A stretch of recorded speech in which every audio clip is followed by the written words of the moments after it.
এত অসহিষ্ণু হলে চলবে না mister Abdullah. This is not Shahbag square, this is the parliament. এখানে ধৈর্য ধরে অপেক্ষা করতে হবে, শুনতে হবে, আর মৌখিক কথাবার্তা খুবই কম।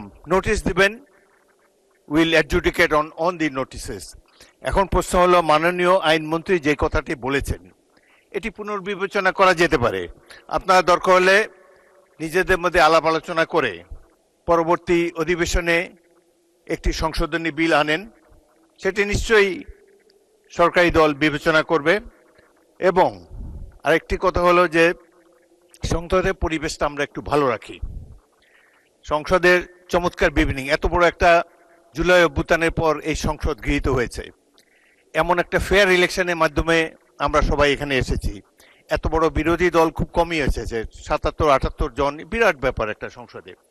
সুতরাং আমরা এই স্পিরিট অফ কোঅপারেশন নিয়ে সামনে এগোতে চাই। আপনাদের আপত্তি অলরেডি বিবেচনা করবেন বলে আইনমন্ত্রী বলেছেন। এ ব্যাপারে প্রয়োজন হলে আবারও বিলের সংশোধনী আনা যাবে। এই সংসদ 5 বছরের জন্য নির্বাচিত হয়েছে।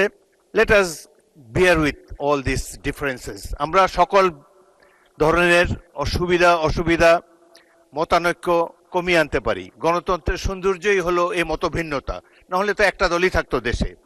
এখানে 3-4টি দল অলরেডি আপনারা এখানে রিপ্রেজেন্টেড। সুতরাং আমি স্পিকার হিসাবে আপনাদেরকে অ্যাসিওর করতে পারি, I will do my best to see that opposition gets is due. এটা আমরা নিশ্চয়ই চেষ্টা করব।